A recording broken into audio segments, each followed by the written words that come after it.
agenda paper on postmodernism and participatory planning.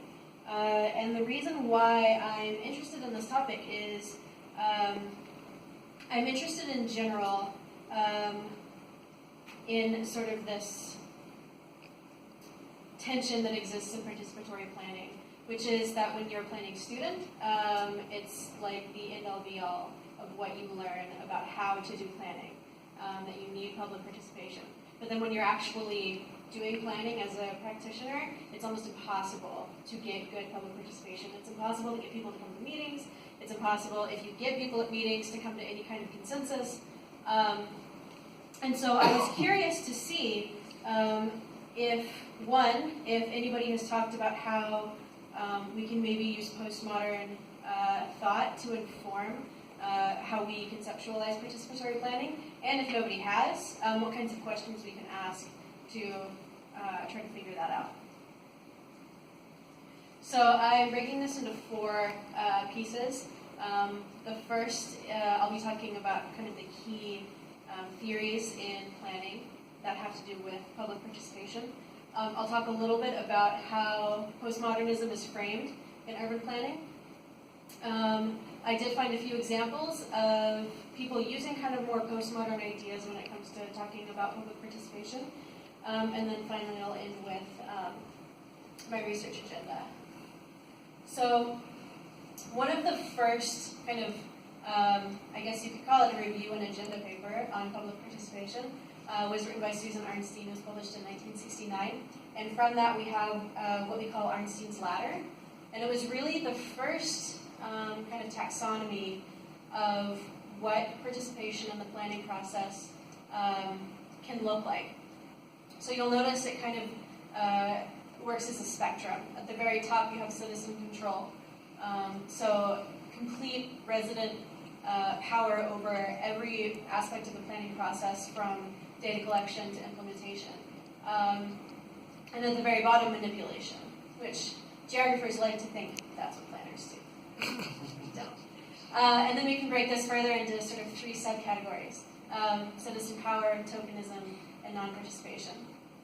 And so in her paper, she pulls out examples of all of these things happening in the planning process. And even still today, you can look at different sort of planning processes all over the country and see these things still happening. So this continues to be sort of the taxonomy that we use when talking about what participation can look like in the planning process. So the first major theories in planning academia that dealt with the importance of public participation were advocacy and equity planning. So advocacy planning was first conceptualized by Paul Davidoff.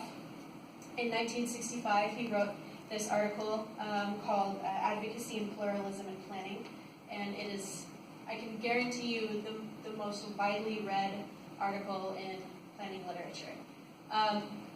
So in this paper, he conceptualizes advocacy planning, and he explains that the purpose of a planner is to understand and recognize and actually advocate for the interests of competing stakeholders. And so that's where this pluralism comes in, that you have this pluralistic interests that need to be represented. And then this was also a response to how planning had kind of traditionally been very undemocratic. That it was very much this idea of the planners are the experts, and they know what's best for cities. Equity planning is kind of a much more broader theory. It was conceptualized by John Forrester and Norman Krumholtz. Krumholtz actually is a planner in Cleveland. I think he still teaches at Cleveland State. I kind of have a little bit of an intellectual crush on Norman Krumholtz, but he's like 90, so. So equity planning was specifically about this importance of redistributing public resources to favor marginalized groups, or groups that had not previously been well served by planning efforts. There was this idea that the job of the planner was to leverage their technical privilege of being able to use these skills and these expertise that you learn as a planner, and then use that to serve marginalized groups. There was also this sort of clear break that equity planning created from kind of this emphasis on land use planning to much more sort of social and more social ideas of planning. So the next kind of big theory we saw in public participation was communicative planning, which was articulated a lot by Judith Innes and Patsy Healy and a number of other authors. And we started seeing this in the 1990s. So communicative planning kind of is very foundational on more Habermasian communicative rationality kind of ideas, which, if I understand Habermas, which I probably don't, is this idea that in order for social good to happen, in order for good social decisions to be made, there needs to be a mutual sharing of information and a mutual communication. So in communicative planning, planners are seen as mediators of information. So their job is to disseminate information to people who are going to be impacted by planning, and to also share information going the other way. So people give information to planners, and then the planners disseminate that. There's also this idea that planners facilitate dialogue amongst stakeholders. And one of the big things that is part of communicative planning that we really hadn't seen prior to it was this change from the emphasis being on the outcome of planning to the process itself. And all of a sudden, the process of planning became more important than what actually happened. These were some authors who wrote a really extensive sort of history of communicative planning during the 1990s. They said the communicative planner is not an analyst working behind closed doors to eventually produce the most rational recommendation, but an active and intentional participant in a process of public discourse and social change. So the idea they're getting at here is that sort of this archetypical communicative planner is not so hung up on the outcome being the best possible outcome, but is instead interested in facilitating the process of public discourse. So where we're kind of at right now is very much an extension of communicative planning, but it's still very much kind of the dominant framework. But what a lot of sort of contemporary literature is sort of focusing on is this idea of conflict resolution. This is a lot of research on this is coming out of MIT's planning department, and MIT is the #1 planning school in the country. So whatever MIT says, I guess everybody agrees with it. So back in the spring of 2015, I was a graduate research assistant for some professors in architecture and planning who were participating in a design competition held by the city of New Orleans, and there was a New Orleans Redevelopment Authority, and they put out this call for projects saying, we have all of this vacant land, we don't know what to do with it, we want architects and planners and policymakers to come up with these ideas of what we can do with vacant land. And so the team that I was on, instead of coming up with a site plan, which is what most of the architecture teams did, we came up with a process. And the process was very heavily influenced by communicative planning, and was in particular in the style of this idea of conflict resolution. And so we actually created these negotiation simulations, where we had this sort of hypothetical vacant lot. We had these stakeholders who had these instructions of, these are your interests, this is the role that you're playing, you need to negotiate for what it is you want. And that was what we presented. It probably wasn't a coincidence that one of the professors who was on the team got his planning degree from MIT, which is probably why I was so focused on the conflict resolution side. And so this is an example of where sort of public participation is at now, is this idea of planning as these ongoing negotiations and as stakeholders as negotiators. So before we can talk about how postmodernism can influence sort of how we think of public participation, we need to first talk about what postmodernism is generally framed as in city planning. So this woman, Hurt, wrote this really great paper on postmodernism and planning. And she defined postmodernism as a method to counter the modernist belief in scientific objectivity and introduce the notion that knowledge and expertise are imperfect, shifting social constructs. So a lot of the things that I found talking about postmodernism really focused on defining postmodernism as compared to modernism in planning. So that seemed to be the best way to describe what postmodernism in city planning looks like, is to compare it to modernism. So for example, in modernism, planning is comprehensive, meaning that you do everything in one fell swoop, or at least it's possible to plan for everything that you need to plan for, whereas postmodernism, there's this understanding that planning is incremental. Because things change, society and the economy and politics are all dynamic, and so planning has to be incremental in order to account for those things. In modernism, planning was very much about land use and urban footprints. Postmodernism, there's this combination of spatial and social elements. Modernism, this idea of rationality was really big. This idea that we can make perfectly rational decisions when it comes to planning cities. Whereas in postmodernism, there's this idea that we are all bounded. We all have these biases that impact our ability to make rational decisions. Modernism focused a lot on planning as a technocratic endeavor. So you would have these planners that learn these super specific scientific or statistical or economic skills, and that's what you needed to do in order to be a planner. Whereas in postmodernism, there's this appreciation of epistemological plurality, or this recognition that there are multiple important kinds of knowledges that can and should influence planning. Planning in modernism was also very centralized. That you had the planning office, they answered to local governments, and those were who the planners were. Whereas in postmodern thought, planning is very decentralized.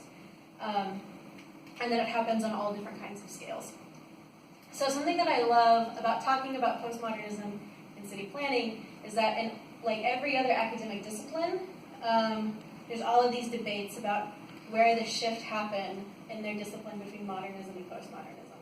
And it's really fuzzy to try to nail down, but in planning, there's this school of thought that the shift from modernism to postmodernism happened at 3:32 p.m. on July 17th, 1972. July 15th, 1972. Is anybody familiar with Pruitt-Igoe? Yeah, there's a documentary about it on Netflix. So Pruitt-Igoe was a public housing development in St. Louis. It was built in the late 50s, and it was, before it was built, it was considered to be this amazing success. And everything about it was incredibly modernist. Everything from its architectural design to its footprint to the way that it was going to be managed. Everything was very modernist. It was this idea, we have all of these experts. They actually hired an architect from Japan to design it. And it ended up being a complete failure. And it was so bad that it was at this time, 3:32 p.m. on July 15th, 1972, that they had to demolish it. That was the only thing that they could do, was just demolish it.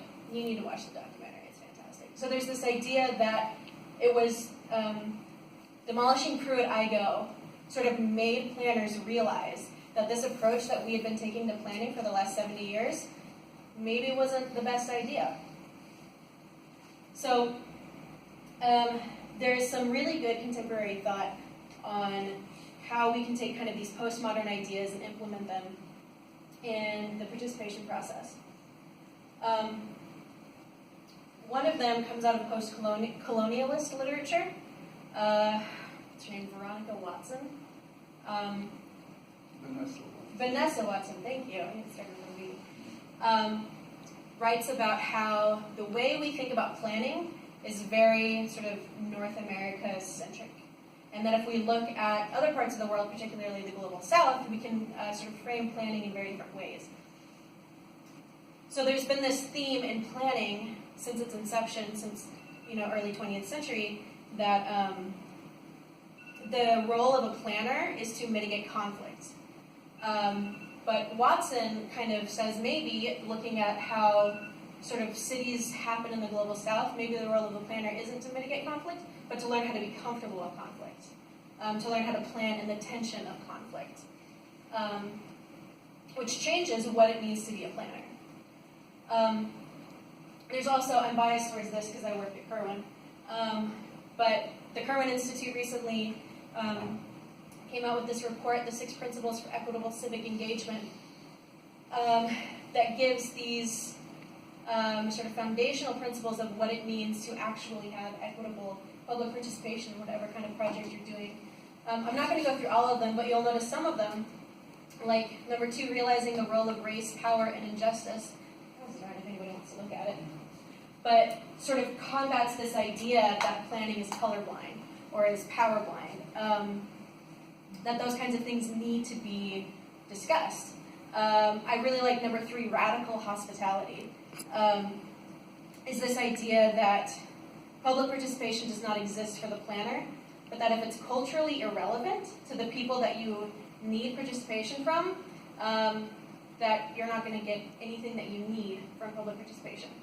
And then number 5, again, going back to this conflict idea, honoring dissent and embracing protest, of recognizing that dissent is a fundamental part of public participation, of at least meaningful public participation.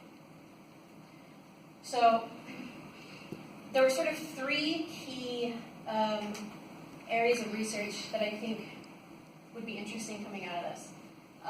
One of them is focusing on this idea of conflict, because especially with the things that Watson writes about in post-colonialist literature, completely changes what a planner's job is supposed to be, or at least how we've thought it's supposed to be, throughout kind of public participation literature, which is you're supposed to fix conflict, you're supposed to find agreements among people, to all of a sudden recognizing that conflict is an integral part of planning, of living in cities. So this idea of, can we deconstruct what conflict means? And I'm still kind of trying to unpack that. Planners love to measure things. So how do we measure the success of postmodern participation? So right now we kind of measure success as how many people show up to meetings, like how many meetings do you have?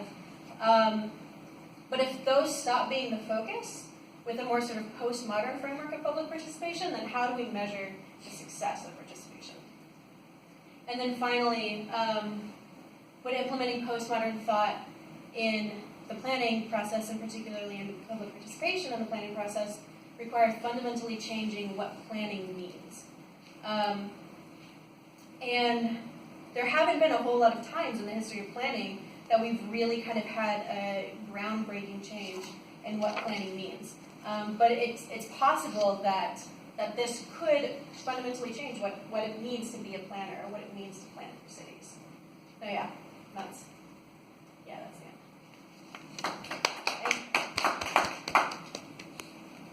Yes.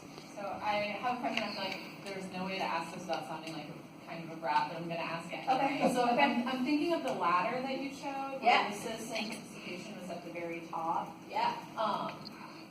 And I understand the value of increasing like civic engagement and citizen participation in the process of planning, but that citizen control at the top seems like, what do you do about the danger of giving control to people who don't understand the planning process and like don't know what they're asking for sometimes? Right. So this isn't normative, right? This wasn't presented as like you want to get as high up as you possibly can, but rather this was presented as these are possibilities for what participation could look like. And yeah, I mean that's totally a problem, right?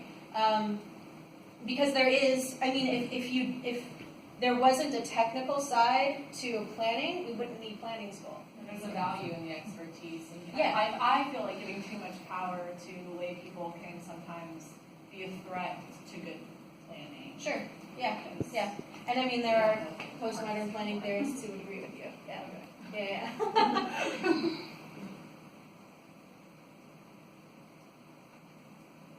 Cool. Yeah. Can you give me an example of a postmodern planning exercise in your that's like actually exists. It is one of those things where Are there examples that are tossed out of in a the literature of postmodern planning in actual existence? no, No. because it doesn't exist. And this is something that's like that is sort of this never-ending problem that we have as planners, which is we love talking about this in planning school, and all of this makes so much sense in like our theory classes.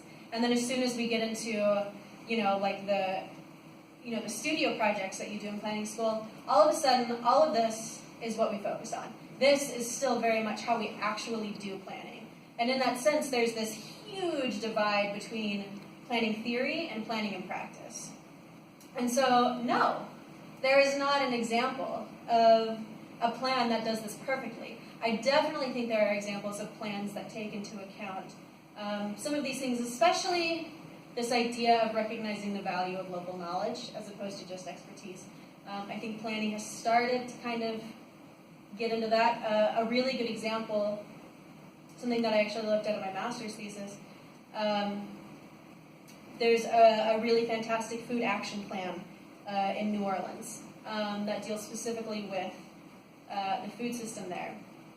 And they are very upfront about acknowledging the fact that racism exists, and it exists institutionally, and that it affects food systems. And so that's a really important example of I think, postmodernism influencing planning. But by and large, no, we're still we do planning the same way we did planning in the 1950s. Some of the times. Most of the time. Yeah.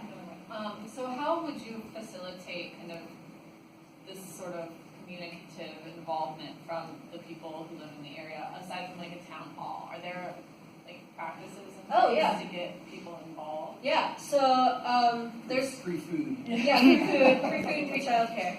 I mean, there's been a lot of interest in using like social media and even like big data for planning efforts. I mean, everything is problematic, of course. I've seen some really interesting things where they will put, like transportation authorities on their bus stops put QR codes and say, like, scan this and like tell us about where you're going, or like if your bus is late, like tell us, how many minutes your bus is late, and sort of these kinds of things to sort of meet people where they are, instead of require people to go to like a town hall meeting on a weeknight. Yeah.